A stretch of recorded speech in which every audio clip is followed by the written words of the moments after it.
Ibu Megawati. Nah, ini menarik. Saya menulis surat ke Ibu Megawati. Saya pernah bertanya pada Pak SBY, Pak, Bapak ada masalah apa sama Ibu? Saya nggak ada masalah apa-apa, katanya gitu. Bapak mau nanti kalau misalkan bertemu sama Ibu, ya saya mau. Nggak heran kalau Pak Presiden Prabowo menyebutkan Pak Menteri Iftita, pantesan beliau mendapatkan bintang Adi Makayasa. Nah, itu masa lalu. Transmigrasi, paling tidak Bapak ada 5 elemen. Dapat rumah, yang kedua mendapatkan pendidikan yang lebih baik. Yang ketiga kesehatan, yang keempat mata pencarian. Yang terakhir masa depan. Masa depan untuk anak-anak mereka. Mayor Jenderal TNI Prabowo Subianto terjun dari udara, free fall. Tahu nggak kenapa saya begitu? Karena saya nggak tahu mau ceramah apa katanya.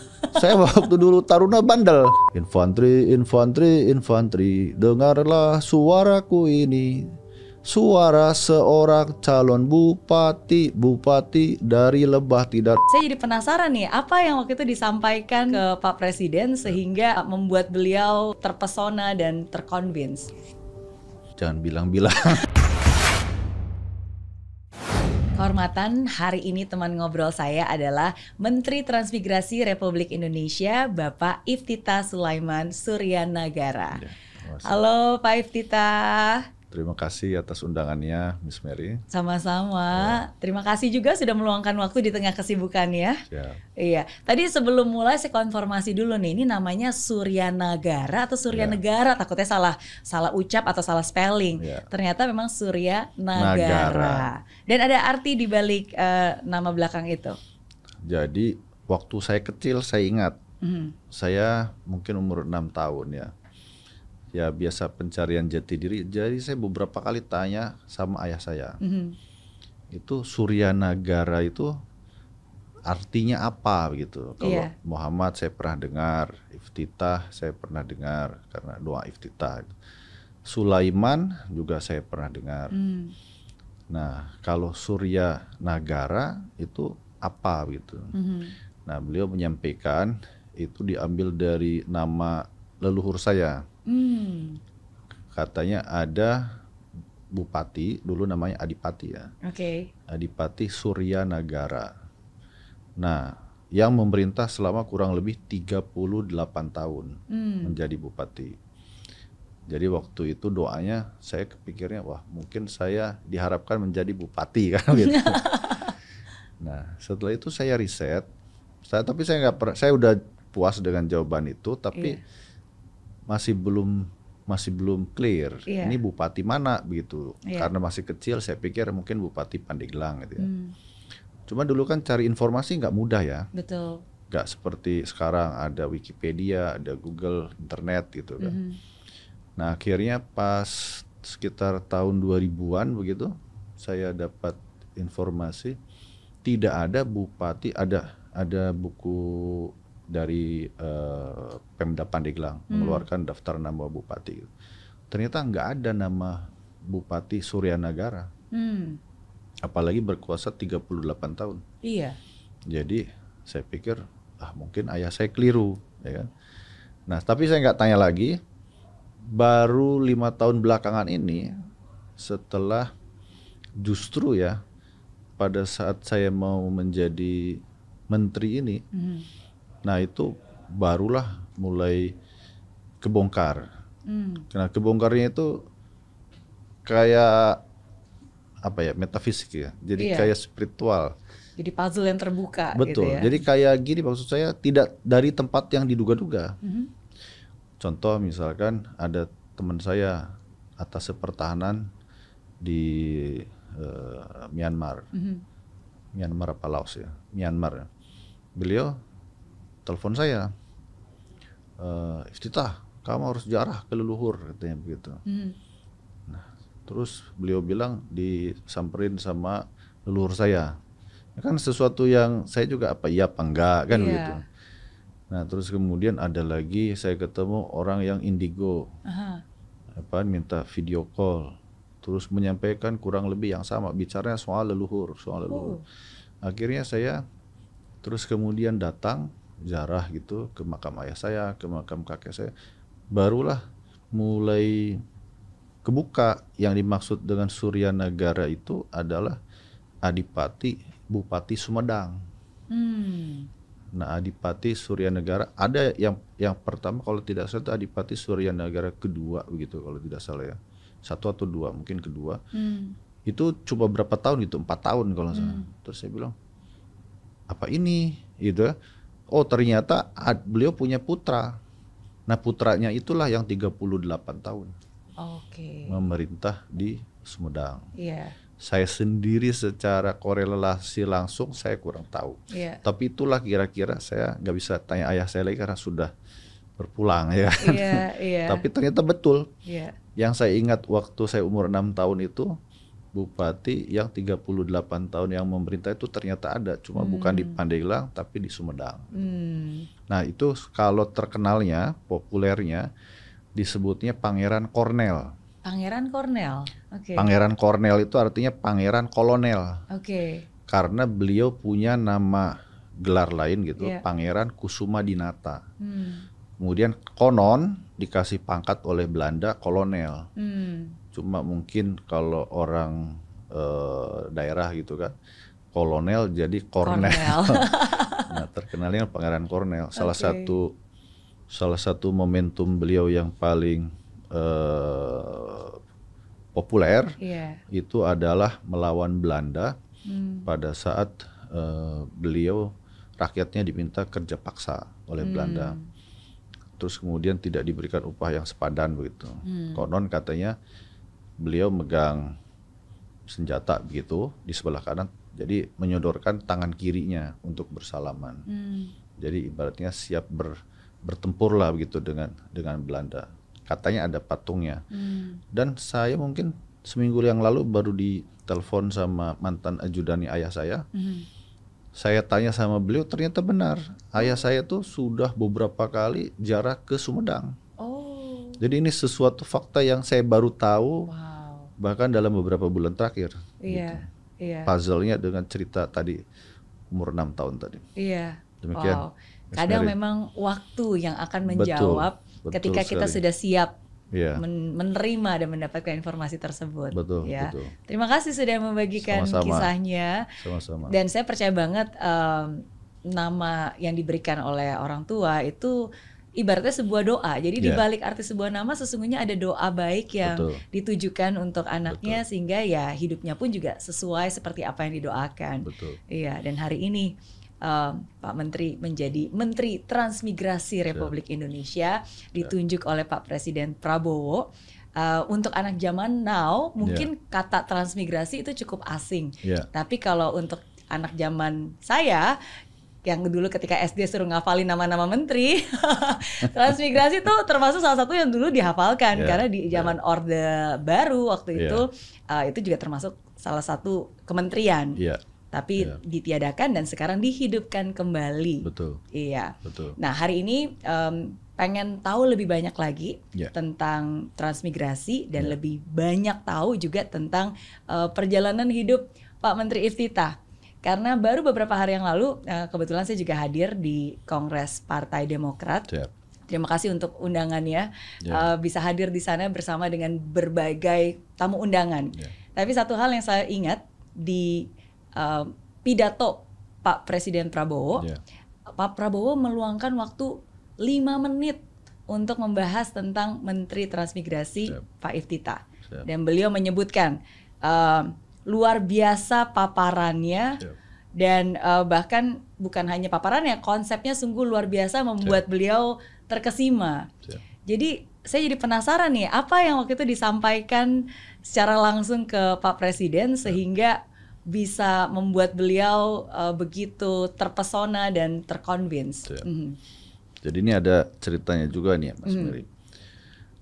Sebetulnya itu kan kejadiannya seminggu yang lalu saya paparan kepada Presiden. Nah persiapannya sendiri 3 bulan untuk sampai ke hari yang paling menentukan itu, kepada D-Day-nya itu. Nah setelah itu saya janjian sama Menko Infrastruktur. Pak AHY. Betul. Begitu di approve oleh Bapak Presiden, langsung kita bilang, kenapa? Jangan bilang-bilang. Kenapa jangan bilang? Karena kan semua kementerian kan sedang diefisiensikan. Ya kan? Kemudian ibaratnya kalau Kalau pengertian kasarnya efisiensi itu adanya penyesuaian anggaran kan begitu. Nah, dan belum tentu juga kan cair. Harus ada prosedur lanjutannya setelah dari Bapak Presiden. Harus ke Kementerian Keuangan. Setelah dapat pagu indikatif, kemudian nanti dibahas dengan DPR. Nanti setelah DPR menyetujui, diketok palu, baru bisa cair untuk ke program anggaran. Nah, jadi kita bilang diam-diam saja dulu, ya kan? Nanti uangnya belum tentu dapat, udah heboh duluan, ya kan? Nah, ternyata sialnya saya diumumkan sama Presiden. Tapi itu bagus menurut saya. Kenapa saya bilang bagus? Justru karena setelah diumumkan oleh Bapak Presiden itu saya konsolidasikan seluruh Kementerian Transmigrasi, bahkan tadi pagi saya juga luangkan waktu untuk mengumpulkan. Saya bilang begini, kita harus tetap berempati dengan beberapa kementerian lain yang anggarannya itu mendapatkan penyesuaian. Nah, saya sampaikan harus mengartikan efisiensi itu sebagai keikhlasan untuk berkorban. Apa yang dimaksud dengan keikhlasan untuk berkorban itu? Misalkan, Miss Mary, saya tadi sampaikan, untuk pejabat eselon 1 itu kalau naik pesawat kan kelas bisnis. Nah, tentulah Pak Presiden tidak menghendaki karena ada penyesuaian anggaran, terus kemudian dari misalkan seorang dirjen harus berangkat ke Merauke, terus tidak jadi berangkat ke Merauke. Tetapi kalau misalkan kita, jadi tetap harus berangkat ke Merauke. Tapi dengan penyesuaian anggaran itu, yang tadinya misalkan butuh sekitar 11 juta untuk sekali terbang dengan bisnis kelas ke Merauke, mungkin kalau naik ekonomi, ya kan, itu kan bisa jauh lebih murah, bahkan bisa sepertiganya dari yang harusnya dibayarkan. Nah, jadi output kerjanya tetap harus ke Merauke, tetap harus beliau hadir di Merauke, tetap harus hadir untuk para transmigran. Hanya Pak Dirjen saya bilang, ya mulai dari menteri ke bawah, termasuk berlaku untuk saya, harus ikhlas berkorban untuk merelakan yang tadinya duduk nyaman di bisnis kelas menjadi di ekonomi. Toh ekonomi juga cukup nyaman sekarang pelayanannya. Nah, itu juga alhamdulillah kemarin sudah saya terapkan sejak Presiden malamnya itu sudah mengatakan begitu. Besoknya kita kan perjalanan ke Rempang. Jadi mulai dari menteri ke bawah semuanya naik ekonomi. Termasuk rombongannya pun kita efisienkan yang betul-betul penting dibutuhkan di lokasi gitu. Jadi mengartikan efisiensi seperti itu. Nah, kalau misalkan kita juga nggak boleh sangat kaku ya.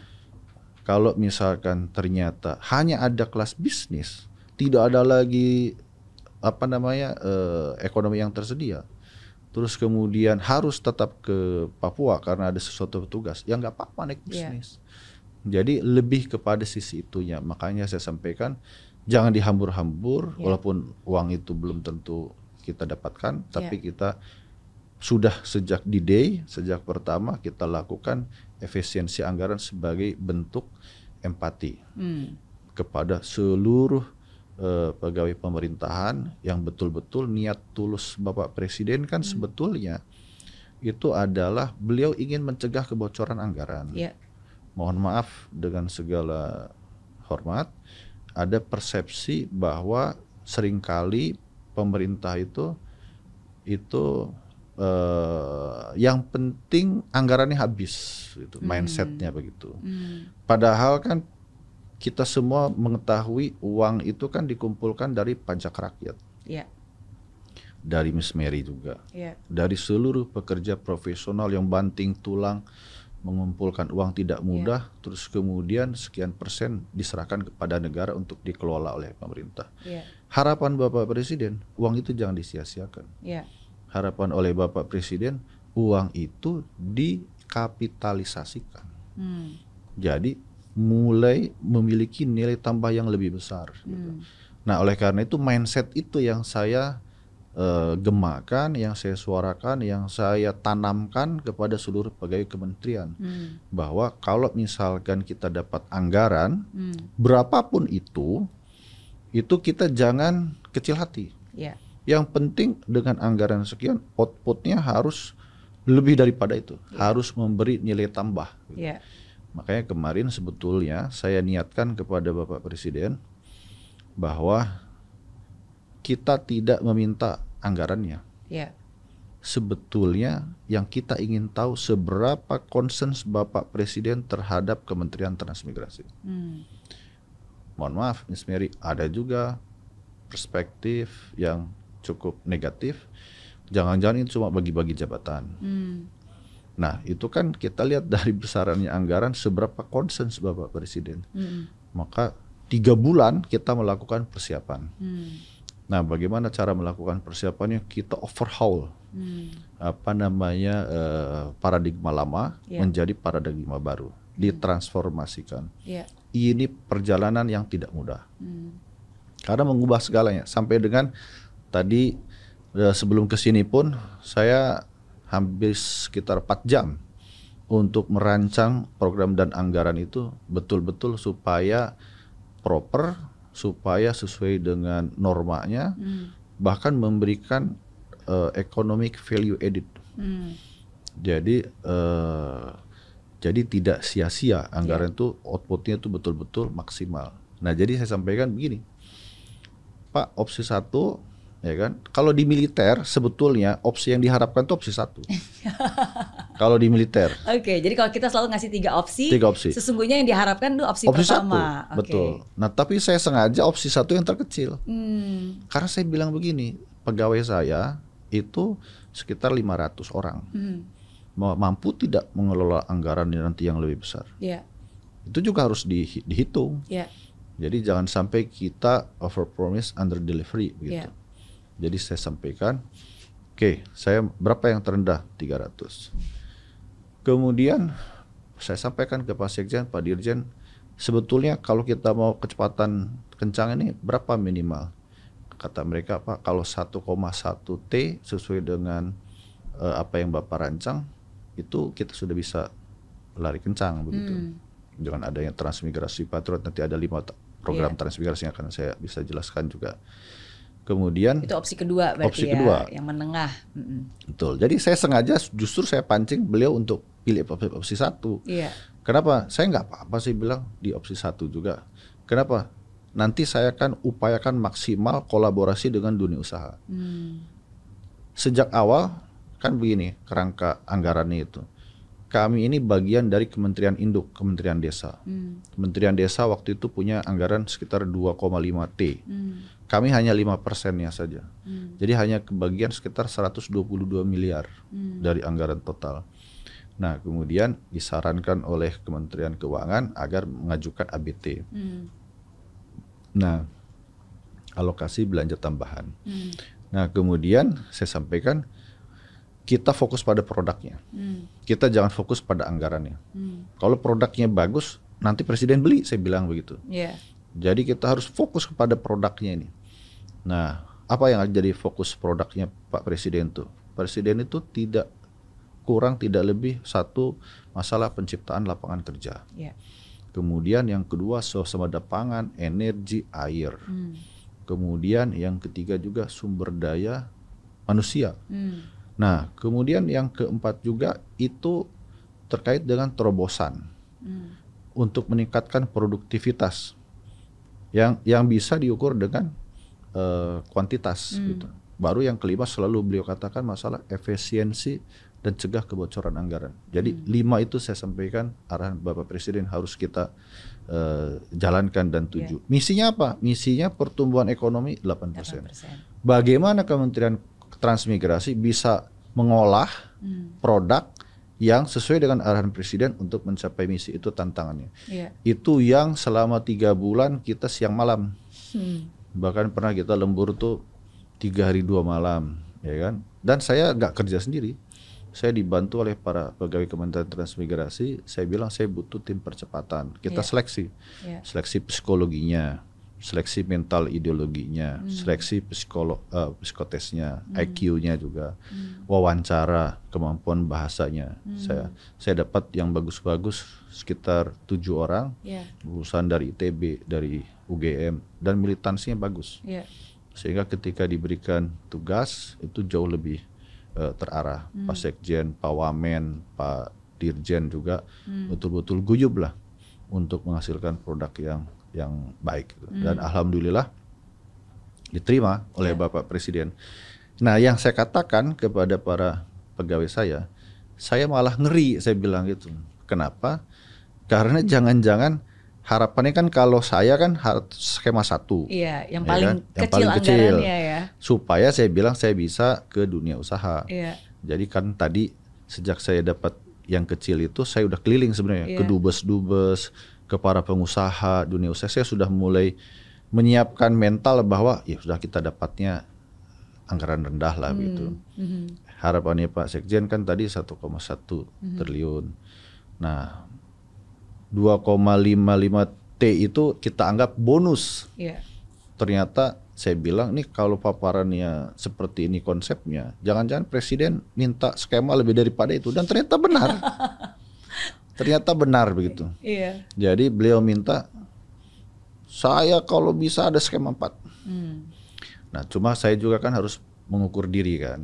Karena tadi pegawai kita yang hanya 500, mungkin nanti ada tambahan dari Kementerian Induk. Mungkin totalnya kita akan sampai dengan 707 pegawai. Saya sampaikan mengolah 2,55 T itu betul-betul harus amanah begitu. Nah, itu tantangan terbesar Kementerian Transmigrasi. Oke. Ini sangat menarik sih. Jadi dan mungkin buat yang nonton gitu saya kasih konteksnya, karena bayangkan di tengah anggaran yang sangat terbatas udah dikasih opsi 1, 2, 3 dan diharapkan ya udah yang paling minim aja lah. Betul. Tapi Pak Prabowo bilang, Pak Presiden 1, 2, 3 enggak, malah dikasih opsi 4 yang dioptimalkan lebih lagi.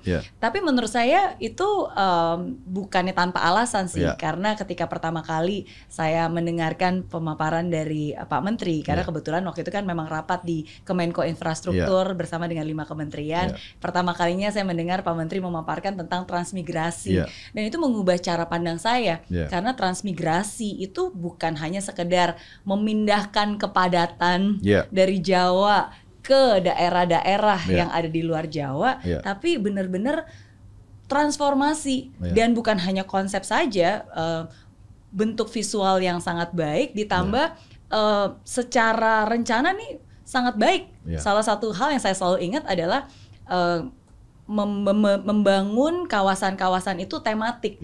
Jadi kalau misalnya ada di Sulawesi atau mungkin di Kalimantan atau mungkin kayak di Rempang, ya di daerah yang terpencil itu bagusnya apa?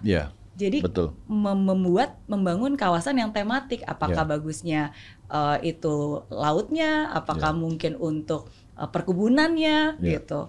Jadi itu terus terang presentasi yang membuat saya berubah cara pandangnya, ya bukan hanya memindahkan kepadatan saja, tapi membangun sebuah masa depan yang luar biasa. Jadi begini Miss Mary, saya sendiri tidak pernah membayangkan akan menjadi Menteri Transmigrasi. Karena kan sudah 25 tahun terakhir ini tidak ada Menteri Transmigrasi. Jadi kalau tidak ada, ngapain kita bayangkan jadi Menteri Transmigrasi, kan begitu. Nah, tapi sebetulnya ini seperti cute meet ini, bertemu jodoh, ya kan? Saya sama Pak AHY, Menko Infrastruktur, sejak 10 tahun lalu kita sudah diskusi soal potensi Indonesia yang selalu digembar-gemborkan sebagai potensi yang sangat kaya raya. Kalau saya sampaikan mungkin sumber daya yang sangat potensial, mungkin lebih bijaknya kira-kira begitu. Tapi sumber daya manusianya, ini kita harus akui belum optimal. Bukan soal gelarnya, tapi bagaimana soal militansi mereka mengamalkan ilmunya. Ada beberapa perubahan mindset yang harus kita lakukan seringkali orang pergi ke sekolah itu mengisi kepalanya menjadi perpustakaan. Agar kalau ditanya bisa jawab dan sebagainya sesuai buku. Padahal harusnya mereka mengamalkan ilmu yang ada di kepalanya. Inilah tantangan sebenarnya yang saya sering katakan sebagai school of life. Bahwa proses yang paling paripurna adalah mengamalkan teori yang kita pelajari. Makanya saya sampaikan, saya pun juga ada semacam tantangan besar terkait dengan transmigrasi ini. Kenapa? Begitu Pak Presiden menyampaikan paparannya bagus, itu kan teoritik. Tapi bagaimana mengimplementasikannya? Saya bersyukur sebelum Bapak Presiden malamnya itu mengumumkan soal paparan transmigrasi, kami sudah berencana pagi harinya itu terbang ke Rempang. Jadi insya Allah nanti kalau ini semua berjalan lancar, saya diberikan kewenangan dan otoritas untuk ikut mengelola Batam, Rempang, dan Galang sebagai satu kesatuan kawasan transmigrasi. Mungkin 20 tahun ke depan saya punya optimisme kita paling tidak samalah dengan Singapura. Ya, karena Rempang itu dekat ya antara Batam dan Singapura ya. Betul, hanya 16 km. Nah, jadi apa yang sebetulnya kami coba bawa dan apa yang membuat Bapak Presiden tertarik dengan program transmigrasi ini? Karena kan sekali lagi ya, tujuan Bapak Presiden mengumpulkan anggaran itu, beliau menghemat sampai dengan 750 triliun. Anggaran-anggaran yang beliau kumpulkan itu dalam 3 tahap. Nah itu kan sebenarnya bukan beliau mau tabung di bank, tapi untuk dikembangkan kan begitu. Nah sekarang beliau setelah melakukan efisiensi itu, kan berpikir ini uangnya mau saya apakan, gitu. Dipakai apa? Betul, justru makanya saya dari awal saya sih nggak khawatir dengan masalah anggaran Kementerian Transmigrasi. Jadi saya sampaikan karena alhamdulillah saya sejak kecil selalu diajarkan oleh orang tua saya bahwa kita ini hidup ini sudah sumber daya. Nah katanya seberapa kuat, ini kalau saya dapatkan profesor dari Amerika ya, dari sekolah saya di Fort Leavenworth. Fort Leavenworth itu sekolah strategi terbaik di dunia. Mengukur kekuatan pasukan perang itu rumusnya strength equal will times means. Will itu adalah tekad, semangat, militansi itu adalah will. Times means sumber daya. Nah sumber daya itu pengertiannya banyak. Profesionalisme sumber daya, pendidikan sumber daya, manusia itu sendiri sudah sumber daya. Kemudian tidak selalu uang gitu. Kita ini kalau nggak ada uang, wah nggak bisa kerja. Padahal badan sendiri itu sudah sumber daya. Waktu juga. Waktu sumber daya. Juga. Akses, network, ya kan, jaringan dan sebagainya. Nah, kita biasanya lemah di will ini. Padahal ada pepatah, saya yakin Miss Mary lebih ahli daripada saya. If there is a will, there is a way. Jadi selalu ada solusi.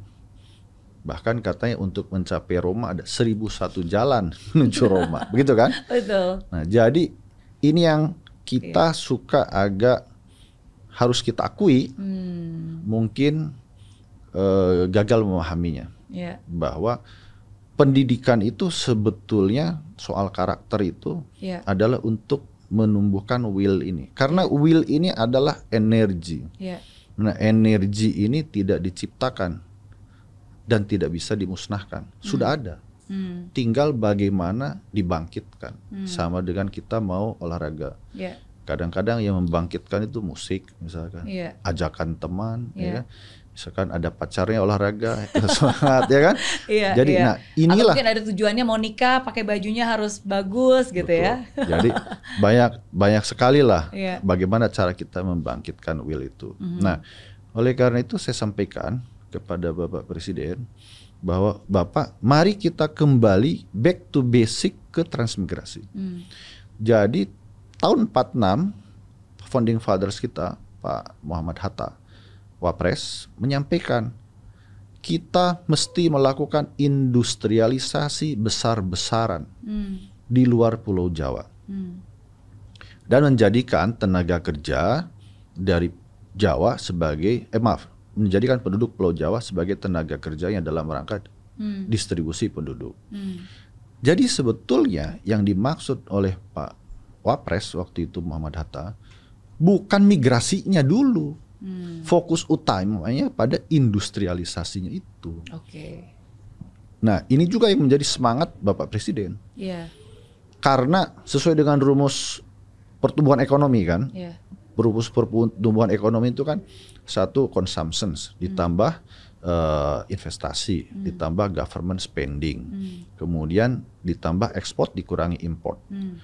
Nah, yang namanya consumption, daya beli rumah tangga itu akan meningkat kalau rakyatnya punya uang, kalau punya pekerjaan, punya pendapatan.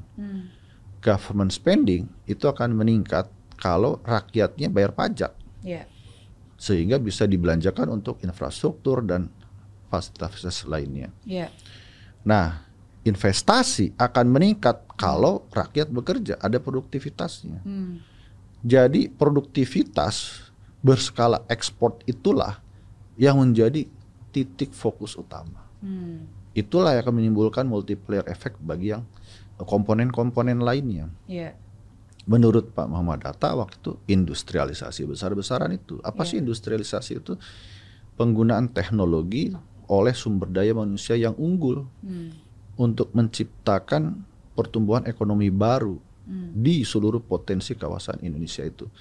Saya bicara 10 tahun yang lalu sama Mas Ahaye, dan itu juga menjadi disertasinya Mas Ahaye juga, adalah bagaimana saya kan punya pengalaman pribadi ya.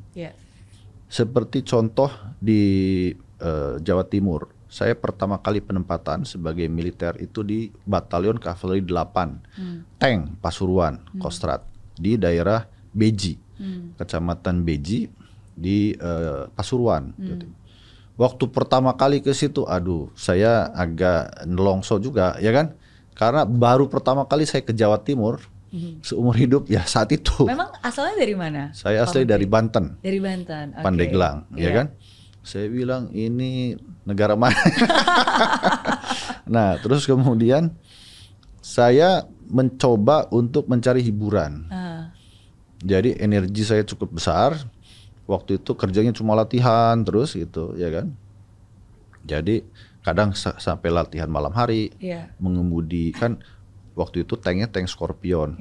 Tank Scorpion tuh punya kemampuan menggunakan night vision, jadi tutup klep gitu. Jadi pengemudinya di dalam kubah, terus kemudian dengan night vision dia bisa mengendari malam hari tanpa lampu, menggunakan night vision. Nah itulah saya latih para prajurit saya.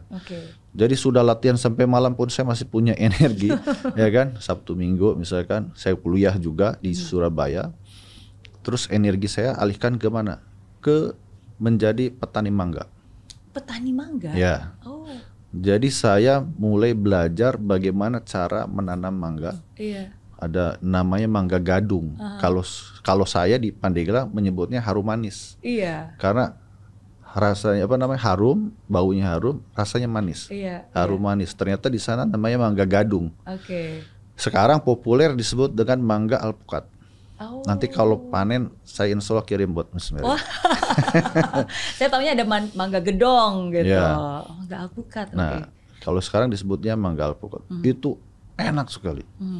Belum pernah saya merasakan mangga seenak itu.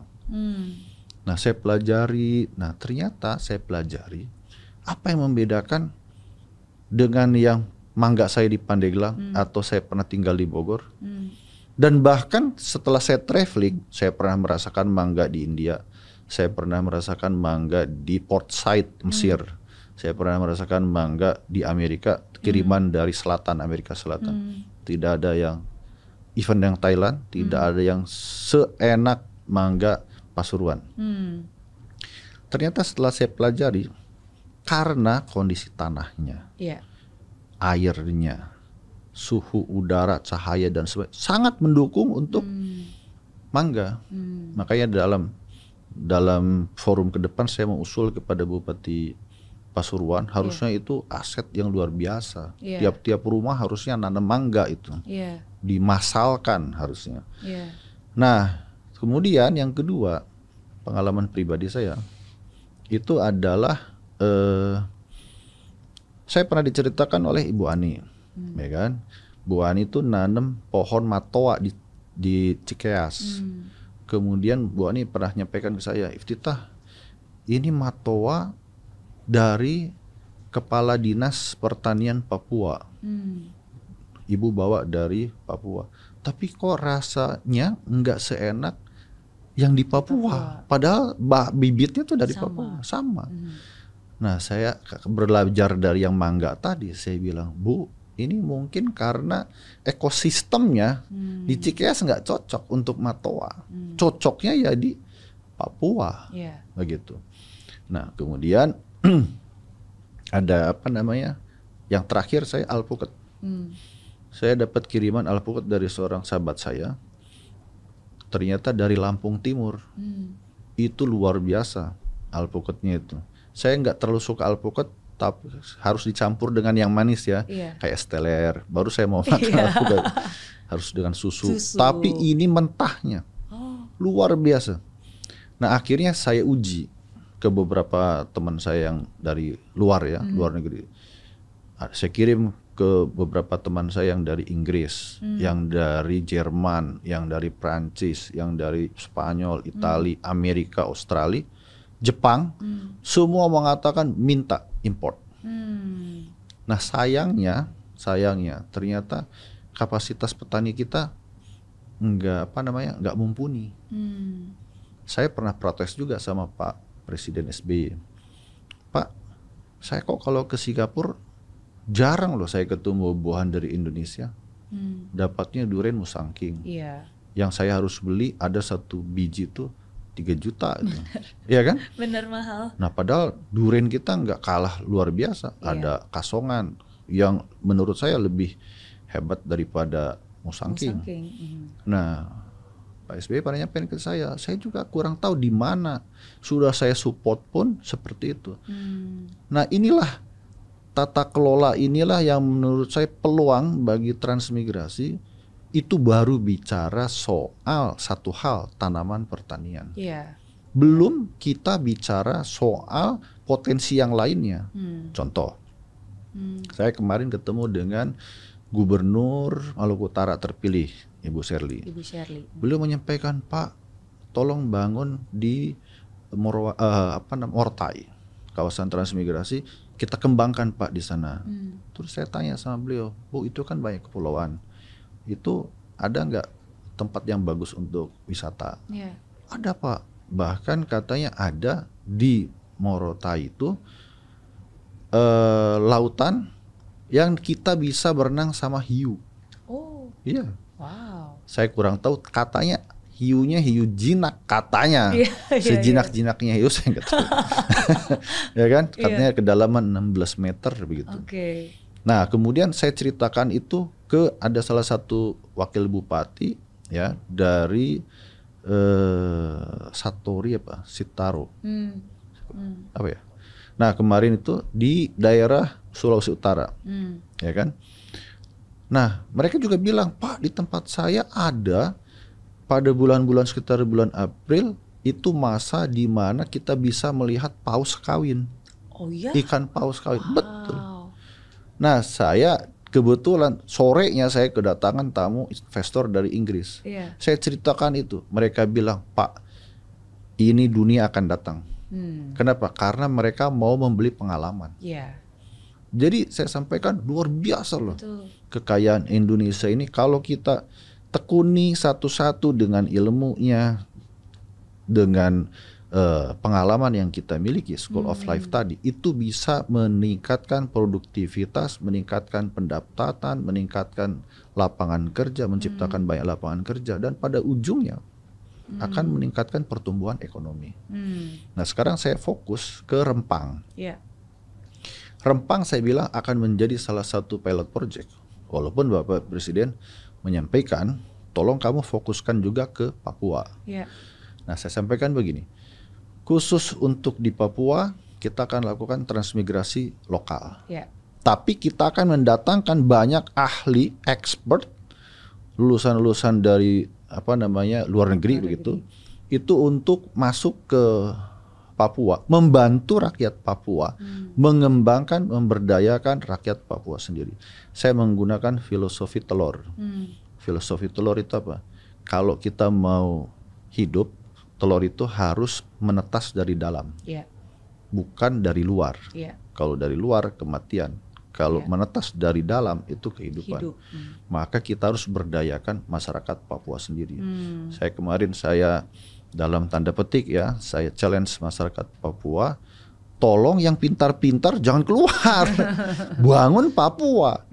Nanti kita akan support, kita akan berdayakan bagaimana misalkan Raja Ampat menjadi bahkan bisa melebihi Bali, misalkan, begitu. Jadi betul-betul destinasi wisata utama dunia. Gitu. Kemudian juga begitu juga pangannya, begitu ke perkebunannya. Saya kemarin dapat laporan di salah satu kawasan transmigrasi di Senggi, itu Kerom, itu juga cocok untuk coklat. Nah, ada salah satu investor ternama begitu yang lagi mencari tanaman coklat. Saya sampaikan, oke, saya siapkan nanti 20.000 hektar, tapi bangun pabrik coklatnya di situ. Jadi ada semacam hilirisasinya. Nah, kalau di timurnya kita akan fokus dulu ke Papua, kemudian kalau di baratnya kita akan fokus dulu Rempang. Nah, saya mungkin perlu sampaikan bahwa salah satu transformasi terbesar transmigrasi dengan fokus tadi pada industrialisasinya, itu tidak lagi fokus pada distribusi penduduknya. Bukan orangnya kita push, betul gitu ya, supaya nggak padat di Jawa. Betul, bukan ke situ. Tapi kita akan fokus pada industrialisasinya. Kalau saya sampaikan itu seperti membuat mesin pencetak uang. Di situ ada sumber uangnya nggak? Ada kehidupannya tidak? Saya sampaikan sama Bapak Presiden, Pak, kalau kita bikin di situ ada sumber uangnya, ada pekerjaannya, ada mata pencahariannya, pasti akan ada kehidupan. Nanti Bapak nggak perlu lagi ngeluarkan anggaran untuk nyuruh orang ke situ. Orang dengan senang hati nanti akan pindah ke situ. Benar. Sehingga efisiensi anggaran bahkan tidak perlu lagi ngeluarkan sejumlah uang untuk mindahin orang. Betul tidak? Betul. Jadi kita fokuskan anggaran ke penciptaan ekonominya itu. Gitu. Nah, ini saya kebetulan kan 2,5T, kalau tadi perspektif saya, kita penuh rasa syukur, sangat-sangat besar. Tapi kalau orang yang senangnya cuma ngabisin anggaran, kecil. Betul kan? Betul. Bahkan mungkin 250T pun juga kecil. Karena nggak pernah cukup lah untuk yang boros. Betul. Karena yang saya sampaikan tadi, kalau misalkan orang yang boros, kalau perlu OB dikasih kendaraan dinas Mercy kan gitu. Karena kan harus habis anggaran. Betul kan? Benar. Tapi kalau yang dia betul-betul efisien, yang penting kan kita ada kendaraan untuk bekerja. Kan begitu. Kalau cukup misalkan kendaraan Innova, ya sudah Innova misalkan, untuk kendaraan minibus tertentu misalkan ya. Nah, oleh karena itu saya sampaikan kembali lagi tadi, sekarang dengan anggaran yang sangat terbatas itu, ya kan, kita cari yang betul-betul nanti punya impact yang mendekati kepada tujuan pertumbuhan ekonomi, yang sudah matang menurut saya. Nah, salah satu yang saya lihat itu Rempang. Kenapa Rempang? Saya pelajari. Rempang itu begini, kalau mau mungkin saya perlu tunjukkan juga supaya ada visualisasinya ya. Nah, jadi Miss Mary, ini kan Pulau Batam ya. Di sini Pulau Rempang. Ya kan? Nah, di sini Pulau Galang. Dan ini Pulau Galang Baru. Nah, Pulau Batam ini saya suka kadang-kadang ya, bergemuruh dada saya itu. Kalau kita baru take off dari Singapura terus ngelihat Batam dengan Singapura tuh kok bedanya Jauh banget gitu. Mas Mary kan pernah merasakan bagaimana hidup di Singapura. Kuncinya kan apa? Pendidikan, kan begitu. Dan pendidikan itu bukan sekedar gelar. Saya melihat bagaimana saya terinspirasi oleh bapak bangsa mereka, Lee Kuan Yew. Itu kan dimulai dari SDM unggul. Bahkan ketika ada pilot-pilot SQ yang mogok karena minta naik gaji, beliau kan mengatakannya, kalian stop complaining, ya kan, kembali bekerja, atau saya akan lakukan yang lebih keras, saya akan pecat kalian, dan kalian akan menyesal, ya kan? Nah itu bagian dari pendidikan. Maksud saya itulah yang nanti harus kita kerjakan dan kita lakukan, karena dia ahli menjadi pilot, ya kan? Tapi kalau mentalnya pengen naik gaji terus, ketika negara lagi membangun, itu akan menginspirasi yang buruk terhadap nanti pilot-pilot lainnya. Nah, kita itu akan coba masukkan elemen pendidikan sebagai hal yang utama untuk membangun Rempang, dan nanti akan menginspirasi, mempengaruhi Batam maupun Galang. Rempang akan menjadi sentral. Nah sekarang salah satu yang menjadi fokus saya adalah kan di sana ada konflik sosial. Jadi Miss Mary, kemarin saya baru pulang dari Rempang, ya kan, baru datang saya kena demo. Ya. Setelah saya turun dari mobil, saya sebetulnya nggak ada agenda ketemu dengan mereka karena saya bilang saya baru tahap mempelajari, belum tahap, saya belum punya otoritas. Iya, tapi udah ada resistance. Sudah ada resistance. Ya kan, tapi saya sampaikan itu bagus. Kenapa? Ya mereka kan memang tidak mau dipindahkan. Ya mereka harus menunjukkan penolakan itu supaya saya tahu di mana batas gerak maju saya dan bagaimana nanti saya approach mereka. Saya sampaikan begini kepada mereka, bahwa saya justru datang untuk membela hak-haknya mereka, supaya mereka tidak dikorbankan dengan adanya pembangunan. Nah, mereka bilang, Pak, kami menolak relokasi. Ya, saya sampaikan yang saya usulkan namanya transmigrasi lokal. Fokusnya kepada penciptaan ekosistem ekonomi baru. Apa bedanya, Pak? Kami juga orang pintar. Kami juga tahu relokasi sama transmigrasi sama-sama saja, kata mereka seperti itu. Saya sampaikan tidak ada masalah kalau pemahamannya baru sebatas itu. Dan yang saya katakan tidak cukup dengan kata-kata.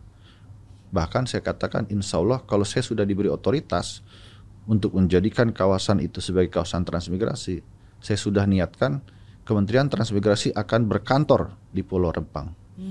Kenapa demikian? Ini kita harus lihat satu persatu persoalan ini secara mengurainya itu secara sistematis. Secara betul-betul terstruktur. Saya sampaikan, kalau relokasi Pak, cuma mindahin orang saja, beserta rumahnya. Kalau transmigrasi, paling tidak Bapak ada 5 elemen. Yang pertama jelas, mereka dapat rumah dengan status hak milik. Bahkan tanahnya pun 500 meter. Dengan rumah tipe 45. Kemudian yang kedua, itu mereka dapat sertifikat ya, hak milik. Kemudian yang kedua, nanti ada fokus mereka juga akan mendapatkan pendidikan yang lebih baik. Kita akan bangun sekolah di sana. Bahkan nanti ada kaitannya dengan transmigrasi patriot. Saya langsung telepon ke Pak Tata, Rektor ITB. Saya bilang, Prof, lagi di mana? Saya lagi di Tanjung Pinang. Wah, saya juga di Rempang nih, saya bilang. Nah, terus apa yang bisa dibantu? Pak Menteri, saya sampaikan sesuai dengan diskusi kita kemarin, Prof. Saya bilang saya mau bikin Universitas ITB kolaborasi dengan Politeknik Batam di Rempang. Untuk menaikkan standar pendidikan. Betul. Di situ ya, kawasan. Jadi orang Batam, Rempang, Kepri kalau mau kuliah teknik mesin nggak perlu ke Bandung. Cukup di Rempang. Nanti lokalnya kita bangun. Saya sudah bertemu dengan Mendikti. Saya sampaikan modelnya pendidikan jarak jauh, PJJ. Jadi sejak day one mereka kuliah, mereka sudah tahu mereka masa depannya akan kemana. adalah membangun Rempang. Nah, jadi nanti banyak turunan-turunannya yang harus mereka pikirkan. Kita sekarang sedang menyusun program studi apa saja yang diperlukan dengan peminatan transmigrasi. Jadi nanti skripsinya, disertasinya, tesisnya fokus kepada pembangunan kawasan transmigrasi. Mungkin nanti ada yang maritim, mungkin nanti ada yang teknik mesin, mungkin nanti ada yang teknik sipil, ada yang tata kota dan sebagainya, ekonominya, akuntansinya.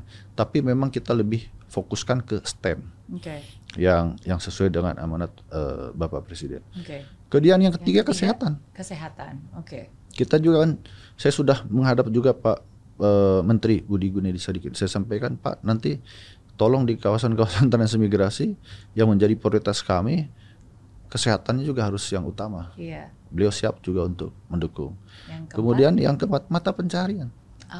Jadi bukan hanya sekedar dipindahkan, kita akan memastikan bahwa mereka itu betul-betul mendapatkan income. Bahkan saya kemarin lihat beberapa yang sudah direlokasi masih cukup kering.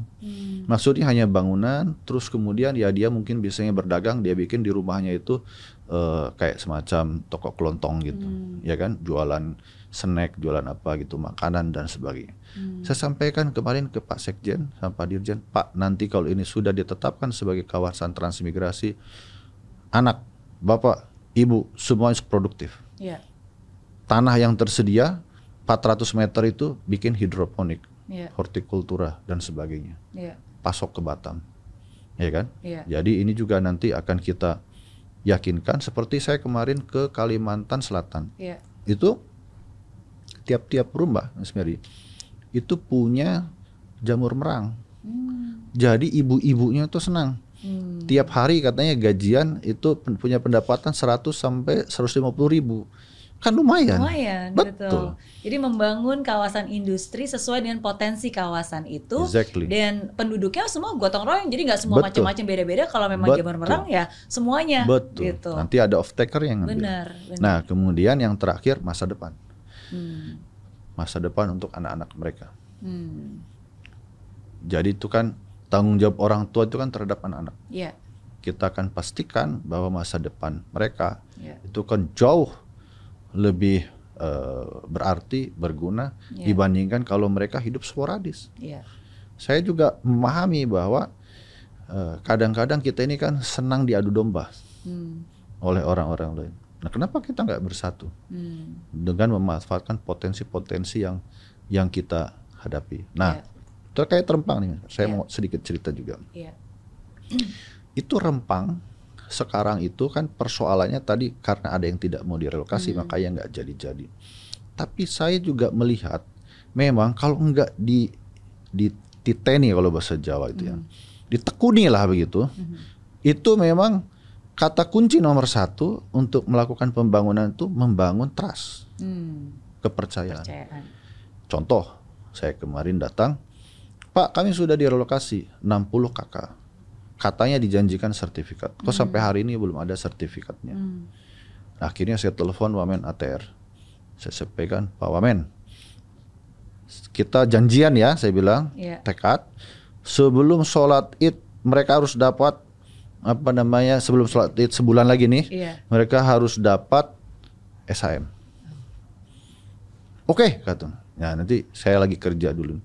Saya sih berharap tentu ya tidak sampai dengan 1 bulan. Mungkin seminggu ini sudah ada, paling telat 2 minggu nanti kita serahkan. Nanti kalau mereka nyata pegang surat hak miliknya, kan muncul trust. Oh, ternyata yang dijanjikan benar. Jadi apa yang dijanjikan itu dipenuhi. Jadi satu persatu sehingga tidak mungkinlah membangun trust itu hanya sekejap. Ya kan? Maka harus step by step. Nah, ini yang Kementerian Transmigrasi ingin menjadi bagian dari solusi. Kenapa demikian? Karena pembangunan ekosistem itu sampai dengan 3 tahap. Tahap pertamanya saja, itu kita membebaskan sekitar hampir 1000 kakak. Kalau itu kita bisa relokasi 1000 kakak itu, maka akan ada investasi dari salah satu perusahaan besar dunia membangun industri kaca, pabrik industri kaca. Pas komoditasnya di situ jelas ada pasir silika. Nilai investasinya 198 triliun sampai dengan lebih dari 360 triliun. Akan menghasilkan penciptaan lapangan kerja 85.000 orang. Sementara angka pengangguran di Kepri itu 70.000 orang. Jadi kalau itu saja satu tahap kita insya Allah sukses lakukan, tidak ada lagi pengangguran di Kepri. Jadi solusi, betul. Dan ada step by stepnya sesungguhnya. Betul. Nah, di kawasan Batam sendiri, tingkat pertumbuhan ekonominya 2 tahun terakhir ini 2003-2004 itu sekitar kisaran 6,7 sampai 7,2%. Katakanlah on average 7%. Jadi kalau ditambah lagi tidak ada yang nganggur, saya dapat pastikan satu Batam itu saja pasti di atas 8%. Dan penduduk Kepri itu terfokusnya di Batam itu, yang mayoritasnya pasti akan tersebar juga. Bahkan saya sampaikan kemarin, nanti kalau ini kawasan ini jadi, itu kan 95% Kepri itu kan lautan. Kita bisa tematik bikin transmigrasi maritim. Saya akan minta kepada KKP izin eksplorasinya. Jadi kita bisa nangkap ikan-ikan besar begitu. Satu kapal yang di atas 30 GT itu bisa sampai dengan 15 sampai 30 orang. Itu menciptakan another pekerjaan lagi. Kan orang nggak mungkin jadi buruh semua kan. Nanti butuh makan dan sebagainya. Jadi nanti dari hasil tangkap ikan laut dan sebagainya. Nah itu akan betul-betul tumbuhnya besar gitu. Jadi yang disebut dengan pertumbuhan ekonomi 8% itu bukan lagi mimpi. Karena satu Batam itu saja sudah 7% sekarang. Apalagi kalau kita bantu maksimal. Nah itu akan kita bisa replika untuk bicara Indonesia gitu. Benar. Demikian Mas Mary. Benar, terima kasih sudah memberikan wawasan yang sangat besar dan pemahaman yang sangat baik. Dan makanya ini yang ada di hadapan saya ini orang yang bukan hanya cerdas pikirannya, tapi juga mau punya kerendahan hati untuk turun ke bawah mengeksekusi. Karena dari apa yang Pak Menteri jabarkan itu kan Pak Menteri sangat menguasai. Karena sebelum dilakukan research dulu, tahu dulu, dicari tahu dulu pengembangannya seperti apa, bahkan turun ke lapangan untuk bisa tahu situationalnya seperti apa. Karena kadang-kadang apa yang on paper sama di lapangan itu kan berbeda. Betul. Dan makanya nggak heran kalau Pak Presiden Prabowo menyebutkan Pak Menteri Iftita, pantesan beliau mendapatkan bintang Adi Makayasa. Nah, itu masa lalu Mas. Orang pintar soalnya. Kalau nggak mungkin bisa dapat bintang Adi Makayasa. Dua pertanyaan yang ingin saya tanyakan untuk Pak Menteri. Pertama saya jadi penasaran sesungguhnya kayak masih kecil tuh dulu cita-citanya Pak Menteri tuh sesungguhnya apa sih yang paling diingat yang membuat Pak Menteri tuh akhirnya bisa menjadi seperti sekarang? Jadi ada 2 cita-citanya. Yang pertama karena dikatakan oleh ayah saya, nama ujung saya itu dari nama leluhur yang adalah mantan bupati, saya pengen jadi bupati ya. Oh ya? Ya, awal cita-cita saya begitu. Tapi terus kemudian dulu kan tentara itu sangat powerful. Terus waktu kecil tuh kan suka ada karnaval ya. Saya nggak tahu Miss Mary dulu suka ada nggak di kampung halamannya dulu? Dulu saya di Tanjung Priok. Ya. Ada nggak? Nggak ada karnaval yang sampai perarakan di jalanan. Betul. Gitu ya. Dulu tuh kalau 17-an, 17 Agustusan. Iya kan 17-an, terus hari jadi ibu kota, hari jadi kabupaten. Betul. Tuh biasanya suka ada karnaval. Benar. Nah saya tuh setiap karnaval dipakaikan baju tentara. Oh. Ya. Iya. Saya nggak tahu bagaimana, pokoknya bukan saya yang beli, pasti ayah saya beli. Jadi yang tertanam di saya akhirnya 2 cita-cita itu. Kalau ditanya mau jadi apa? Tentara, ya kan? Polisi, tentara, polisi. Kemudian pengen juga jadi bupati, gitu. Jadi itulah yang saya tempa melalui kegiatan pramuka. Saya ikut pramuka dan itu terus semakin mengkristal, mendarah daging keinginan untuk menjadi kalau bisa tentara sekaligus bupati, kira-kira begitu. Ya kan? Nah kemudian pada saat saya lulus SMP saya SMP di SMP 1 Pandeglang, saya pindah ke Bogor, di SMA 2 Bogor.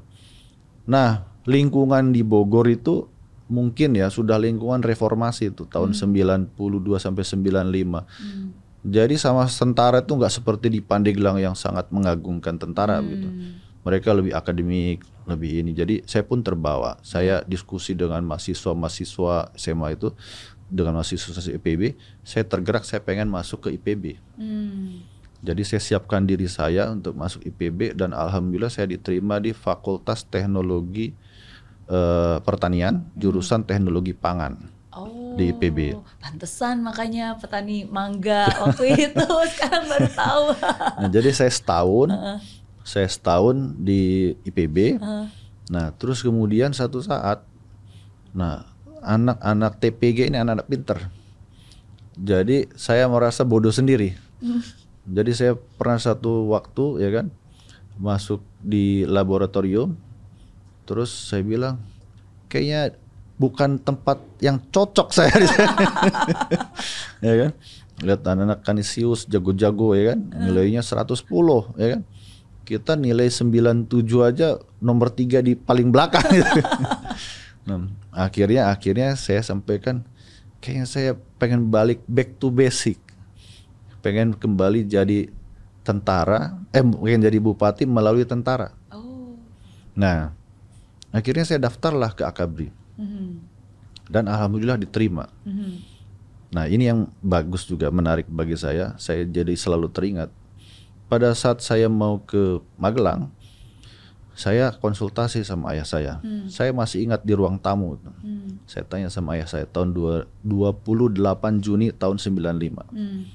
Saya tanya sama beliau, Pak, nanti kalau saya sudah di Magelang, saya masuk tentara atau polisi? Kamu maunya apa? Saya bilang polisi, karena paman saya polisi, Brimob. Saya nggak punya background keluarga tentara ya. Ayah saya mengatakan, kamu kalau masuk polisi nggak bisa jadi menteri, lebih bagus masuk tentara. Saya juga bingung, ya kan? Saya mau jadi tentara kok kenapa jadi menteri ya kan? Iya. Tapi saya sampaikan tadi, saya kan jelek-jelek jadi bupati lah kan begitu. Iya. Akhirnya saya masuklah ke tentara. Nah, di tentara, di akademi militer memang ada lagunya tuh. Apa? Infanteri, infanteri, infanteri. Dengarkanlah, ada gini. Bukan infanteri, sorry. Ya, infanteri, infanteri, infanteri. Dengarlah suaraku ini. Suara seorang calon bupati, bupati dari Lembah Tidar gitu. Wah, iya, ada lagunya gitu? Ada lagunya. Ada lagunya. Sampai dengan gubernur. Calon menteri, yang terakhir calon presiden. Wah. Jadi lagunya gitu. Saya ingat sekarang. Infanteri, infanteri, infanteri. Dengarlah suaraku ini. Suara seorang calon bupati, bupati dari Lembah Tidar. Itu terus kita ulang-ulang. Tapi sejak reformasi 21 Mei 1998 segalanya berubah. Blackout. Tidak ada lagi lagu itu dinyanyikan. Ya, dari situlah saya terus berpikir kayaknya ini nggak bisa lagi nih jadi tentara terus jadi bupati, ya kan? Saya kayaknya harus mengubah jalan hidup saya. Iya. Jadi sebetulnya saya sudah berencana untuk pensiun dini sejak taruna. Oh, iya. Wow. Iya. Saya bilang, terus saya pengaruhi Mas Ahaye. Saya tingkat 2, beliau tingkat 1. Saya sudah banyak ceritakan dalam testimoni saya. Kemudian saya bilang kita harus bersinergi, berkolaborasi. Musuh kita bukan musuh bangsa sendiri. Musuh kita kebodohan, kemiskinan. Itulah musuh kita. Bagaimana kita bisa bersinergi, bahkan berkolaborasi dengan bangsa lain supaya bangsa kita betul-betul merdeka dan berdiri di atas kaki sendiri, berdaulat. Iya. Nah, betul-betul memberi manfaat untuk negara lain. Kenapa saya bilang begitu? Contoh yang tadi ya, alpukat. Iya. Bagaimana caranya coba nanam alpukat di Amerika? Nggak ada tempatnya. Makanya kita memberi kemuliaan untuk orang Amerika. Kalau orang-orang Lampung bikin industri alpukat gila-gilaan dikirim ke Amerika. Sehingga orang Amerika bisa merasakan enaknya alpukat dari Lampung. Gitu. Nah, jadi saya udah diskusi soal itu dengan Mas AHY. Saya bilang tidak peduli siapa yang memimpin, yang penting kita berkontribusi. Tidak harus one senior always senior, enggak. Kalau junior yang lebih bagus, kita lebih bagus. Kalau orang sipil yang lebih bagus, kita dukung yang orang sipil yang lebih bagus. Jangan selalu militer merasa lebih superior. Gitu. Nah kemudian setelah itu saya lulus. Nah begitu saya lulus, saya terus kemudian bertemu dengan Pak Suryadi Sudirja. Betul masih ada family sama ayah saya. Kita ziarah ke makam orang tuanya di Petir, Serang. Nah begitu perpisahan sama Pak Suryadi Sudirja, beliau tanya saya, kamu cita-citamu apa? Nah, saya sampaikan, saya mau jadi bupati. Kecil sekali bupati, cita-cita yang tinggi, harus jadi menteri seperti saya. Waktu itu beliau menteri dalam negeri. Nah saya bilang gimana jalannya, jadi bupati aja susah. Nah ya alhamdulillah perjalanan panjang ya sekarang kalau sudah takdirnya ya. Mungkin ini juga doa dari orang tua dan tentu saja pasti karunia Tuhan lah, dari Allah SWT. Berbicara tentang takdir, saya selalu ingat Pak Menteri Iftita pernah bilang ke saya, Mer, kalau takdir itu katanya, kalau memang bukan takdirnya, mau dikejar seperti apapun nggak akan pernah didapat. Tapi sebaliknya, kalau itu memang sudah takdirmu, mau kamu lari dan menjauh pun, kamu nggak akan pernah bisa kabur karena kakinya takdir tuh jauh lebih banyak. Betul. Jadi mereka lebih cepat daripada kita. Betul. Ini saya pertegas, takdir itu seperti kakinya 8. Jadi kalau misal bukan takdir, maksudnya yang selalu kita kejar kan apa sih? Harta, tahta, ya kan? Dan pasangan, ya kan? Bukan wanita loh, pasangan. Mbak Mary kan ngejar wanita kan? Harta, tahta, wanita atau pria gitu ya? Pasangan. Ya kan? Nah, itu kakinya 8. Jadi kalau kita kejar, kita kakinya 2, nggak mungkin bisa nangkep mereka. Tapi kalau kita dikejar, kita bisa lari. Pasti kita ditangkap. Seperti alhamdulillah kemarin, kami ini Kementerian Transmigrasi enggak mengejar popularitas. Kami juga kan enggak seketika langsung ke media untuk mempromosikan, wah kami hebat, kan enggak ada. Karena kami sendiri masih cukup bingung 3 bulan kemarin, kita mau kemana? Harus kokoh dulu kuda-kudanya. Tapi kan setelah kokoh kuda-kudanya, alhamdulillah yang memproklamirkan malah Pak Bapak Presiden. Gitu. Jadi kalau memang sudah waktunya di-announce bahwa kami siap untuk melakukan sosialisasi, bahkan launchingnya oleh Bapak Presiden. Gitu. Nah jadi takdir, tapi begini, yang saya maksudkan, takdir itu kalau sudah mau kemana nggak akan bisa lari, atau kalau kita kejar nggak akan dapat begitu. Sebenarnya tetap, saya sering terinspirasi oleh apa yang sering disampaikan oleh Miss Mary untuk memotivasi orang, ora et labora, selalu berdoa dan berusaha. Itu yang harus kita lakukan. Nah, kalau tidak dapat yang kita inginkan, kita harapkan, itu menurut saya kita anggap itu sebagai ketetapan Tuhan, itu adalah bentuk kepasrahan kepada Sang Maha Pencipta. Karena kita sendiri hidup itu kan misteri. Kalau kita dapatkan yang kita inginkan, itu adalah God's directions, itulah petunjuk Tuhan. Tapi kalau misalkan kita tidak dapatkan apa yang kita inginkan, itu adalah God's protections, itulah perlindungan Tuhan. Kadang-kadang kita naik pesawat kesel, kenapa terlambat? Ternyata kita diselamatkan mungkin dari cuaca buruk, dari apa, atau bahkan lebih parah lagi kalau ada terjadi sesuatu yang tidak kita inginkan. Ada banyak pertanyaan yang sebenarnya masih ingin saya tanyakan, tapi karena waktunya terbatas, jadi saya harus bijaksana memilih satu pertanyaan terakhir untuk Pak Menteri. Jadi kalau di podcast saya selalu menanyakan pertanyaan ini. Jadi saya akan menyebutkan ada 5 nama tokoh politik. Mohon izin untuk minta komentarnya. Boleh? Boleh. Oke. Yang pertama Pak Prabowo. Pak Prabowo, beliau adalah seorang patriot. itu tercermin dari apa yang beliau ucapkan, apa yang beliau lakukan. Beliau mementingkan segala-galanya untuk bangsa dan negara. Dan saya lihat beliau memang ada ketulusan dan ada keikhlasan. Hanya tinggal bagaimana kita mensupport beliau. Di usianya yang sudah di atas 70 itu, saya setuju dengan beliau. Belum tentu loh Pak Prabowo yang duluan. Jangan-jangan kita yang duluan kan? Kita nggak ada yang tahu. Tapi yang kita harus tiru adalah semangatnya itu. Beliau tetap fokus kepada kepentingan bangsa dan negara. Itulah yang menurut saya menginspirasi. Saya sendiri pertama kali kenal beliau sejak saya SMA, dari baca dan sebagainya. Salah satu legend lah. Nah, baru saya lihat waktu saya taruna. Waktu saya taruna itu kan kalau yang lain tuh pengarahan di Gedung Lili Rohli namanya. Itu kita langsung di Gedung Lili Rohli terus dengarkan ceramah.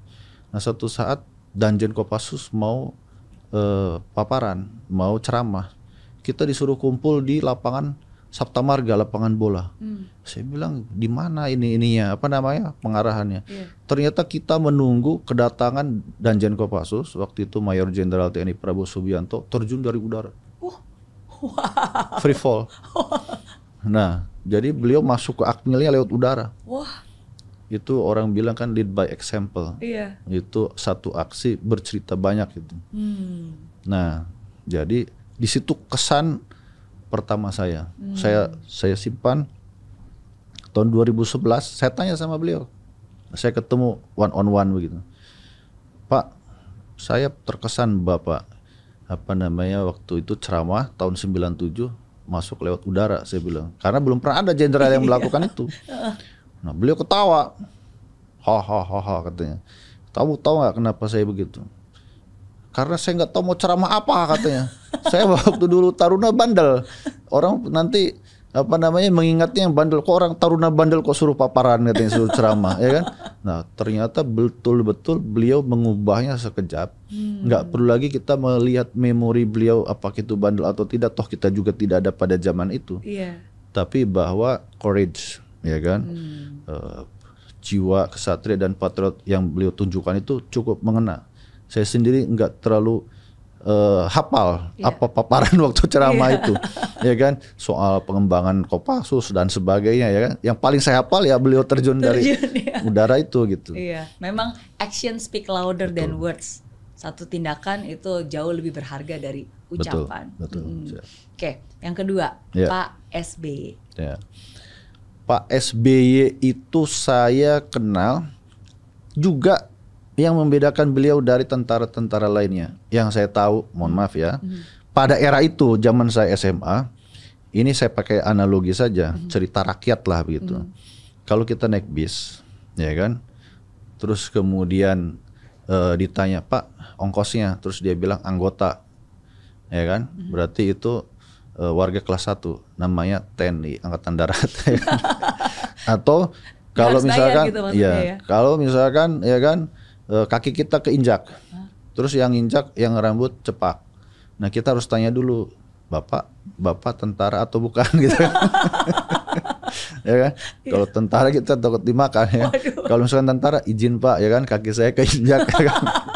Nah, saking powerfulnya, ya mohon maaf ya, saya harus mengatakan dengan apa namanya itu faktual, ya kan, ya saat itu wajar kalau rakyat marah begitu kepada rakyat itu. Bahkan ada satu kejadian, ini di depan mata kepala saya sendiri. Saya lagi naik truk begitu, waktu taruna tingkat Chandra di Muka, masih calon prajurit taruna. Itu kita naik truk mau ke daerah latihan, dikawal pakai forrider.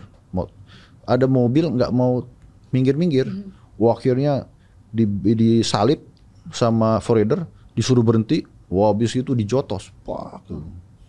Jadi sebegitulah yang saya lihat dengan mata. Zaman dulu ya. Waktu saya SMP di Pandeglang, kalau polisi Polres itu main bola dengan 320 Batalion Infanteri, sudah pasti ujungnya berantem. Bahkan ada polisi saya pernah lihat Itu dikejar-kejar sampai ngumpet di rumah Kapolres. Dikejar itu, digebukin sama orang. Jadi banyak hal-hal yang tidak enak saya ceritakan kejadiannya pada saat itu yang menunjukkan organisme tentara gitu. Nah, Pak SBY berbeda. Beliau pendekatan istilahnya itu restoratif justice ya, restoratif justice. Jadi pendekatan kemanusiaan. Kalau beliau mau menyelesaikan penimba, beliau datang ke kampus-kampus dan sebagainya. Saya kenal beliau pada saat media mengatakan ini juga berbeda gitu. Saya pelajari, terus kemudian oh ternyata memang beliau kuncinya ya pendidikan. Dan saya tahu persis beliau juga siang malam bekerja untuk bagaimana bangsa dan negara ini jauh lebih maju gitu. Nah, saya selalu terkesan sama Pak SBY itu kalau kita lembur sampai pagi begitu, itu selalu mengatakan, menghibur kita, Iftitah ini bagian dari ibadah. Ya kan? Nah, jadi selalu beliau itu mengayomi dan sebagainya. Itu beliau juga salah satu saya anggap sebagai mentor, ya kan? Yang salah satu kekuatan beliau tuh mau mendidik. Bahkan kadang-kadang kalau kita lagi, waktu saya pernah jadi staf beliau di Presiden, kita lagi rapat begitu, ya saya kan staf pangkat mayor, duduknya juga di ujung lah begitu, di belakang. Tapi kalau lagi diskusi, nanti kita diberi kesempatan untuk bicara. Jadi beliau juga betul-betul ingin tahu dari perspektif kita seperti apa dan sebagainya gitu. Selalu itu yang selalu beliau kedepankan dan cukup membuka banyak wawasan saya. Memberikan ruang ya untuk orang-orang sekitarnya. Betul. Yang ketiga, Ibu Megawati. Nah, ini menarik. Menarik kenapa? Karena Ibu Megawati itu fansnya juga banyak loh itu, ya kan? Staf-staf saya karena powerful katanya. Nah, beliau itu pernah menyematkan pangkat di pundak saya waktu saya dilantik menjadi perwira remaja. Nah, kenapa saya sampaikan menarik? Beliau ini selain saya punya pengalaman khusus disematkan oleh beliau, saya tertarik masuk politik sejak membaca kisah tentang ayahnya. Waktu saya SMP, saya membaca kisah tentang ayahnya, kemudian saya menulis surat ke Ibu Megawati maupun ke Bu Rahmawati. Nah, terus kemudian beberapa bulan kemudian begitu ada utusan dari Jakarta. Saya tidak tahu apakah beliau diutus oleh Ibu Megawati atau Ibu Rahmawati. Tapi saya dibawain buku banyak banget, di bawah bendera revolusi Indonesia menggugat, ya kan. Terus kemudian penyambung lidah rakyat Indonesia. Terus kemudian saya bilang gini, saya boleh nggak minta kaset pidato Soekarno? Karena saya dengar beliau orator ulung. Tapi saya nggak pernah mendengar dulu, kan sekali lagi sulit kan mengakses informasi. Saya akhirnya kata beliau, nanti saya kirim gitu. Nah, seminggu kemudian saya betul-betul dikirim. Ada amplop coklat gitu. Terus saya dipanggil sama kepala sekolah sama wakil kepala sekolah. Nah, mereka mengatakan begini, kamu kenal Mahbub Junaidi tidak? Saya bingung, siapa Mahbub Junaidi, ya kan? Saya bilang saya tidak kenal. Bohong katanya begitu. Saya bingung, ya kan? Ternyata itu tahun 92, tahun pemilu, dan Golkar itu sangat luar biasa, ya kan? Dan Pak Mahbub Junaidi itu adalah mantan fungsionaris PNI. Nah, beliau mengirim surat dari Bandung ke saya, ngirim kaset-kaset Bung Karno, pidato. Jadi ternyata zaman itu Orde Baru ya, itu pun di screening begitu, surat-surat itu yang ke sekolah itu. Jadi ada semacam screening lah ya. Memastikan ini isinya apa dan sebagainya. Ternyata begitu tahu kaset Bung Karno, saya dianggap dalam tanda petik berbahaya. Iyalah, orang di sekolah loh, itu kan berarti apa? SMP, SMA. SMP kelas 3. SMP dapat ini jadi Soekarno. Itu saya pernah ceritakan. Jadi waktu setelah Pilkada 2017 ya, saya cerita sama Mas Aye 12 tahun lalu lah. Ya, saya bilang, Mas, saya siap mensupport Mas, ya kan, tapi jangan halangi saya untuk saya bisa berinteraksi dengan siapapun. Saya nggak mau terbatas karena warna politik dan sebagainya, atau karena golongan, karena kata beliau saya juga begitu Bang. Akhirnya makanya kita kan waktu selesai Pilkada 2017 tuh Mas Aye roadshow ke putra-putri presiden. Nah waktu ketemu Mas Guru Soekarno saya ceritakan itu. Mas Guru komentarnya gini, kowe wes gendeng katanya gitu, ya kan? Kok berani-berani zaman Orde Baru gitu, terus bersentuhan dengan Soekarno begitu kan. Betul. Tapi saya bilang itu kan kehausan kita untuk belajar ya. Nah yang menarik pada saat saya disematkan oleh Bu Mega menjadi perwira remaja, itu saya nggak sepatah kata pun saya menceritakan itu. Kenapa saya bilang saya nggak mau nanti terus kemudian kita kayak aju bumpung gitu. Atau wah mentang-mentang dia udah berkuasa. Sama seperti saya sangat dekat dengan Pak SBY, tapi sejak 2004 Pak SBY menjadi presiden saya nggak pernah minta penempatan ke Pas Pampres, minta ditarik ke istana, saya nggak pernah. Saya baru ditarik tuh 2011 karena situasi saat itu menghendaki demikian. Beliau sendiri yang meminta. Nah itulah pengalaman saya dengan Ibu. Saya sih berharap mudah-mudahan, ya kan, mudah-mudahan ada berita baik ke depan. Saya tuh pernah ya. 2013 itu kan seharusnya saya sudah berangkat sesko ke Amerika, tapi terus kemudian Pak SBY nyampaikan, Iftitah nanti yang bantu saya siapa setahun terakhir, ya kan? Terus saya bilang begini, Pak, Bapak ada nggak keinginan untuk maju lagi jadi presiden? Namanya juga beliau kan setelah reformasi baru beliau tuh yang 2 periode kan. Terus kalau keinginan untuk lanjut ini namanya manusia kan biasa saja, karena ada sesepuh Indonesia yang datang ke presiden minta supaya kembali ke UUD 45. Itu kan tidak membatasi presiden, masa jabatan presiden. Beliau waktu itu bilang, Iftitah saya akan lillahi ta'ala 2 periode. Gak mungkin saya nambah. Pak kalau begitu saya mau bantu Bapak lagi. Dan saya mohonkan pada Bapak supaya pada saat serah terimanya itu betul-betul ketemu dengan presiden yang akan melanjutkan. Kenapa? Kita cetak sejarah baru, Pak. Tunjukkan kepada rakyat bahwa pemimpinnya itu adem gitu. Nah, beliau sangat setuju. Memang begitu rencana saya begitu. Dan alhamdulillah itu terwujud.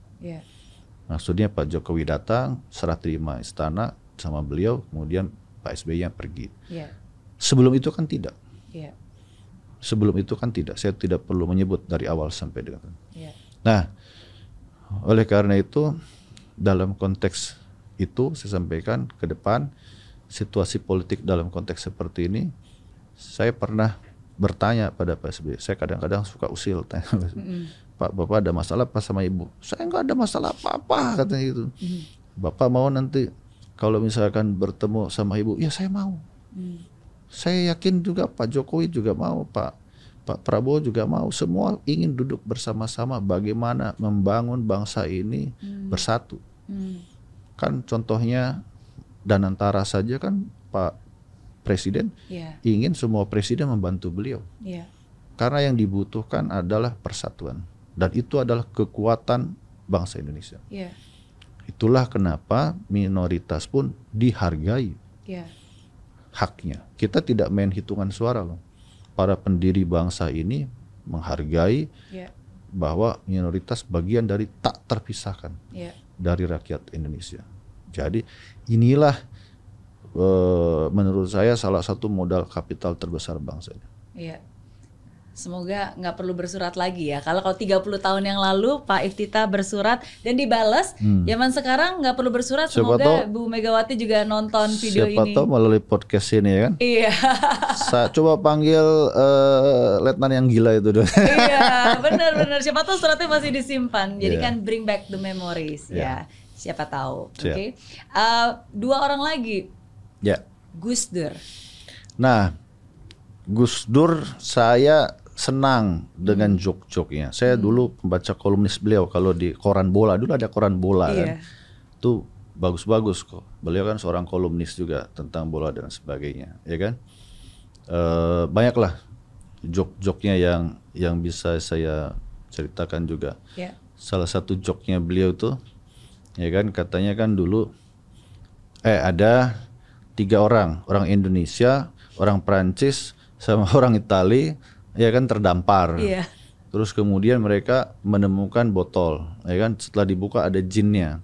Kata jin, silahkan kasih 3 permintaan, ya kan. Tanya orang Prancis, apa permintaan? Saya nggak mau terdampar, saya mau balik ke Prancis. Saya lahir di Prancis, saya mau lihat Menara Eiffel. Akhirnya dibalikin lah ke Prancis.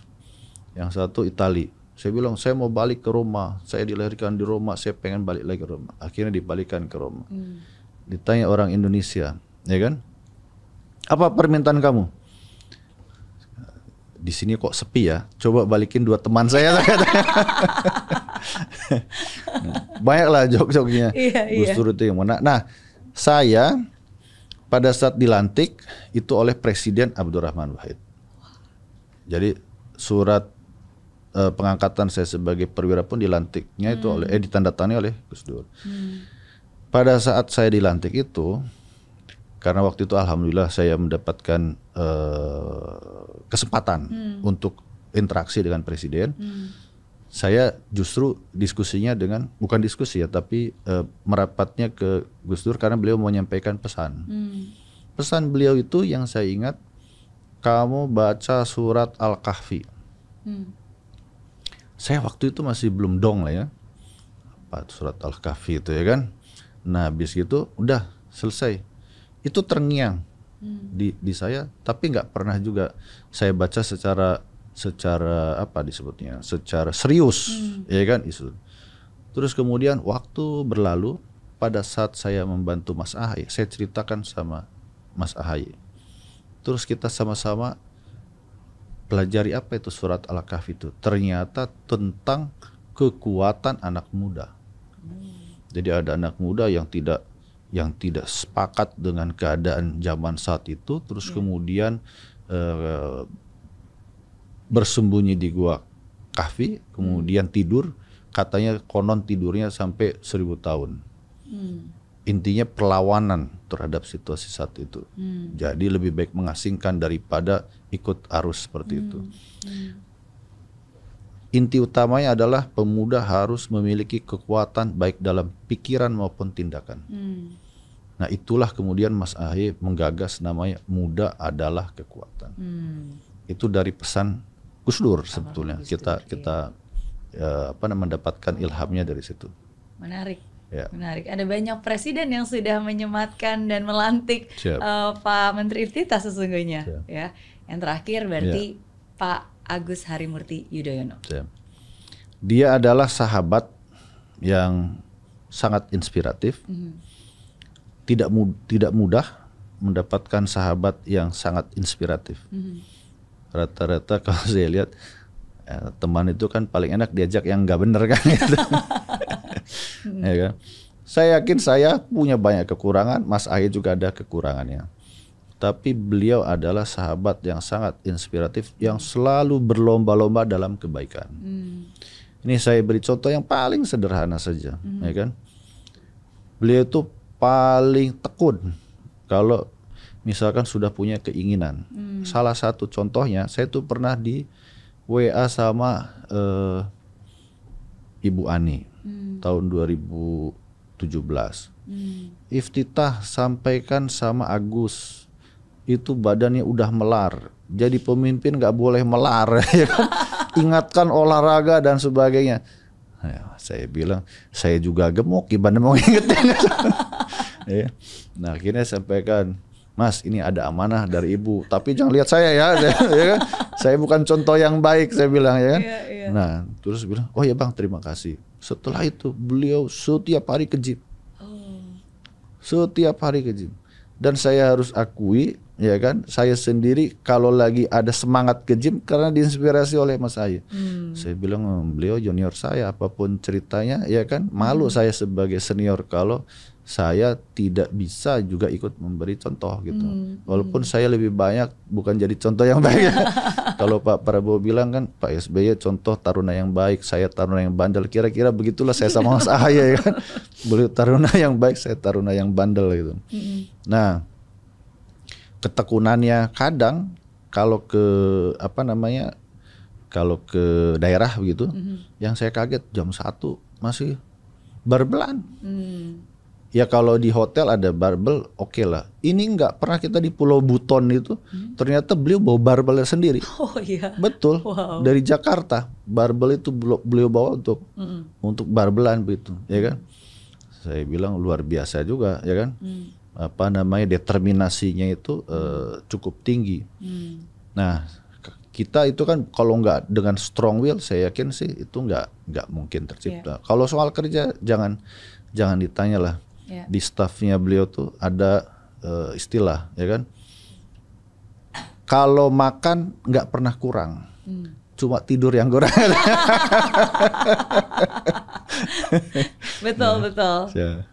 Karena demikian kesannya. Karena ada banyak yang pastinya beliau juga ingin wujudkan, dan semua itu kan harus dream big, work hard, and never give up. Itu bukan hanya ucapan, tapi benar-benar dilaksanakan dalam keseharian. Terima kasih sudah berbagi cerita. Terima kasih. Mohon maaf kalau ada kekurangan dan kalau ada kata-kata yang salah. Saya banyak pada belajar. Para pendengar, audiens Miss Mary juga saya mohon maaf. Semua itu datangnya dari saya. Saya mohon maaf sekali lagi. Tadi tidak ada intensi apapun. Iya, thank you. Siap. Dan sebagai hadiah biasanya kalau di podcast Mary Riana, bintang tamu boleh nanya satu pertanyaan. Nah, saya juga sudah menyiapkan, saya sudah diberitahu boleh memberikan satu pertanyaan seperti itu gitu. Nah, pertanyaan saya, Miss Mary, kehidupan ini pasti berujung pada kematian. Baru kurang lebih 10 hari yang lalu sahabat saya Mas Renvil Antonio berpulang. Itu sahabatnya Mas Ahaye juga. Beliau sangat terpukul juga karena usianya sama dengan saya, kelahiran 77. Nah, berduka cita. Jadi kematian adalah sesuatu yang tidak bisa dihindari. Apakah Miss Mary pernah merenungkan tentang kematian? Jika iya, bagaimana pemikiran itu mempengaruhi cara Miss Mary menjalani kehidupan? Iya. Apakah pernah berpikir tentang kematian? Sudah pasti pernah, berkali-kali. Tapi mungkin di saat yang berbeda, perasaannya berbeda. Kalau dulu zaman kecil, ketika saya masih kecil, kematian itu adalah sesuatu yang sangat ditakutkan gitu, karena rasanya takut aja mati, terus nanti gimana gitu kan, pisah dengan orang tua dan seterusnya. Tapi seiring dengan berjalannya waktu, ketika saya dewasa, saya mulai melihat banyak hal, membaca banyak hal, dan saya mulai mengerti. Bagi saya kalau kita berbicara tentang kematian, berarti kita harus melihat awalnya juga, yaitu berbicara tentang kelahiran. Dan buat saya, ini pemahaman yang saya yakini sampai hari ini ya, Pak Menteri. Saya selalu percaya bahwa manusia, saya itu adalah makhluk spiritual. Jadi the soul never die. Dan bagaikan maksudnya pencipta itu ya, Tuhan itu menciptakan, dan we all semua itu adalah soul kan. Dan kita di dunia ini tuh seakan-akan ya kita diberi kesempatan untuk bisa merasakan dan menikmati dunia, dan dipinjamkan tubuh dan dititipkan segala macam hal ini gitu. Jadi saya selalu membayangkan seperti itu. Jadi ya ini badannya sementara, saya dikasih kesempatan di mana saya bisa menikmati semua ciptaannya. Dan suatu saat nanti ketika udah waktunya, waktu kamu sudah selesai, ya kamu akan kembali lagi kepada saya gitu. Jadi semua ini akan ya ditinggalkan. Kalau saya berpikir seperti itu, berarti nggak ada yang perlu ditakutkan, karena saat saya di dunia ini adalah saat saya menjalankan kesempatan. Karena kalau saya pernah nonton film Soul, Pak Menteri pernah nonton film Soul? Belum, tapi yang Miss Mary ceritakan kurang lebih sama dengan film yang sekarang ada di Netflix, Meet Joe Black. Oh, oke. Iya, nah jadi karena pikiran saya seperti itu, jadi saya nggak akan pernah takut karena orang-orang yang saya cintai suatu saat nanti saya akan bertemu karena the soul never dies gitu. Dan kita akan bisa ingat, tapi ya saya memaksimalkan setiap kesempatan yang ada di dunia ini dan selalu ingat bahwa semua ini hanyalah titipan. Badannya titipan. Dan bagaikan kalau kita sangat menikmati dan kita sangat berterima kasih ya, begitu saya meninggalkan ya saya ingin meninggalkan sebagai rasa terima kasih saya terhadap hidup ini ya saya ingin bisa meninggalkan sesuatu yang baik sehingga orang-orang yang nanti melanjutkan ya juga bisa merasakan dan menikmati. Jadi ya dengan pemikiran dan pemahaman saya tentang kematian seperti itu yang membuat saya jadi lebih mengapresiasi setiap momen dan setiap nafas yang saya miliki dalam hari ini. Karena nggak semua orang punya kesempatan itu. Betul. Jadi itu sih. Terima kasih, sangat inspiratif. Mudah-mudahan juga menginspirasi teman-teman semua. Sama-sama. Audience, ya. Terima kasih Pak Menteri. Sukses dan sehat selalu. Sama-sama. Thank you.